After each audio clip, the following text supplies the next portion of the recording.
Hello बच्चों, देखिए physics question paper का एक सेट 2 का एक क्वेश्चन नंबर 1 में डिस्कस कर रहा हूँ। ठीक है, ये सेट 2 का ऑब्जेक्टिव क्वेश्चन है। तो जो थोड़े से डिफरेंट क्वेश्चन थे तीनों सेट में, वो मैं डिस्कस कर रहा हूँ अलग अलग। देखिए इसमें क्वेश्चन नंबर 1 दे रखा था, a wire is gradually stretched to make it 100% longer, its resistance will increase by. अब 100% लॉन्गर का मतलब क्या होता है, जैसे समझने की कोशिश करते हैं कि मैं सपोज इनिशियल लेंथ को एल मान लेता हूँ, initial area of cross section को ए मान लेता हूँ, न्यू लेंथ को एल डैश मान लेता हूँ, new area of cross section को ए डैश मान लेता हूँ। अभी क्वेश्चन में गिवन है कि जो न्यू लेंथ है वो हमने 100% इंक्रीज़ करी, यानी कि जो इनिशियल लेंथ है प्लस उसी में हमने 100% और इंक्रीज़ कर दिया, यानी कि एल प्लस 100% ऑफ एल।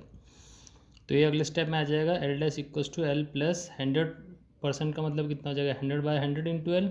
100 से 100 कैंसिल हो जाएगा, तो एल प्लस एल मीन्स जो नई लेंथ हो जाएगी वो 2L हो जाएगी।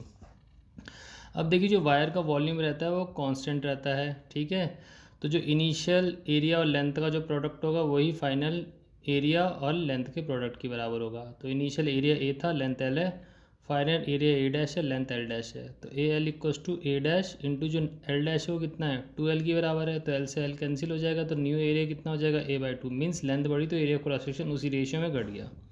मैंने इनिशियल रेजिस्टेंस को मान लिया R equals to rho L upon A, और नए रेजिस्टेंस को मान लिया R dash equals to rho L dash upon A dash, क्योंकि रेजिस्टिविटी कांस्टेंट रहती है।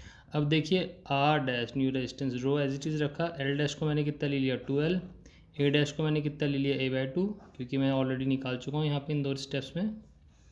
ठीक है, अब ये 2 ऊपर जाएगा तो 2 जा कितना हो जाएगा 4, तो R डैश कितना हो जाएगा 4 रो एल अपॉन ए।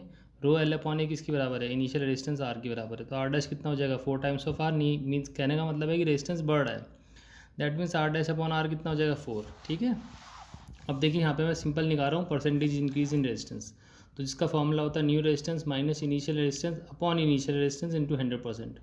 तो मैं उसको ऐसे भी लिख सकता हूँ R dash upon R minus 1 into 100%।